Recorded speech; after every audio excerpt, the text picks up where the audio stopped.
eat and celebrate. For this my son was dead and is alive again.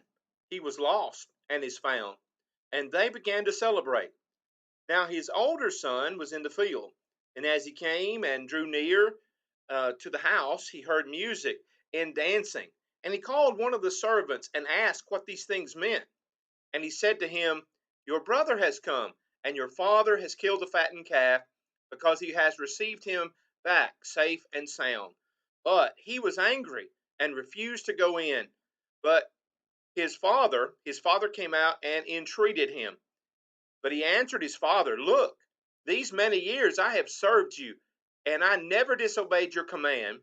Yet you never gave me a young goat that I might celebrate with my friends. But when this son of yours, who has devoured your property with prostitutes, you killed the fattened calf for him? And he said to him, son, you are always with me, and all that is mine is yours. It was fitting to celebrate and be glad, for this your brother was dead and is alive. He was lost and is found. We are, of course, reading from Luke chapter 15. Thank you for joining us today in our study of the parable of the prodigal son. And we come now to the end of that particular parable, verses 25 through 31. And we have been looking into it and understanding what God would have us to understand about the importance of lost souls and heaven's attitude toward souls and what our attitude should be. So, as we find ourselves now looking at verses 25 through 31, the attention of the parable and what Jesus is teaching now turns to not the son who'd gone away, but the son who never left, the son, the elder brother. And so the takeaway today is really quite simple. We're going to look at the errors of the elder brother. The errors of the elder brother. So let's think now and go back to the text and notice what happened. The older son was in the field. He came and he heard all of this celebration and he asked. And when he received the understanding and when he found out, hey, your brother has come back and your father is excited because he's back safe and sound, he was angry and he refused to go in. He was upset that the younger brother had come home.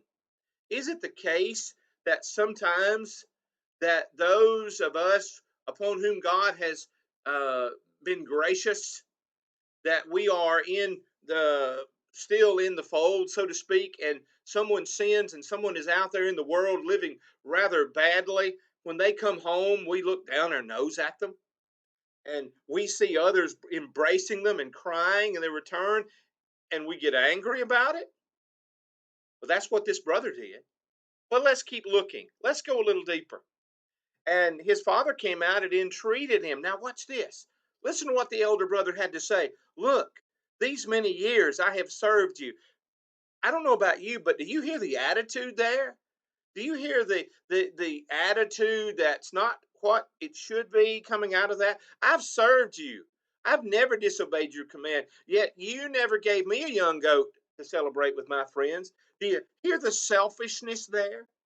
This young man said, hey, look at me. I've been faithful all these years, but I've never been praised. Look at all these people embracing this sinner who's come back home. But they don't embrace me like that. Folks, selfishness is sin. And when someone repents, God, through the scriptures here, is making it quite clear. Our attitude toward those who come home should be compassion. It should be the same excitement and celebration that the father in this text had, not the elder brother who was mad about it, who looked down. Our time is leaving us here. I want us to see one more thing. Listen to what he said. This son of yours, who has devoured your property with prostitutes, you killed the fattened calf for him. Did you hear that? My question has always been when I've read that text, how did this younger brother or how did the older brother know what was going on? This fellow was far off. Had he been checking up on him? He knew how he was living, but yet he never made any kind of attempt to intervene. But instead, he pointed a finger and said, oh, look at all the things he's done. Let me tell you something, my friends. When you and I see someone repent and we look down our noses at them in self righteous hypocrisy and we say, look at the terrible things they've done, we're sinning. We're wrong. But listen to what was said here. in the end of this parable. Father said, Son, you're always with me, and what is mine is yours. It was fitting to celebrate. This brother was lost, and he was found. He was dead, but now he's alive. It's the right thing to do. Heaven rejoices when sinner repents. And folks, if you and I are looking down our noses when someone comes home to God, then we are also sinners. We're hypocrites, and that's wrong. Heaven rejoices when souls return, and so should all of us. Thank you for listening today. That ends Luke 15. We'll continue our study, Lord willing,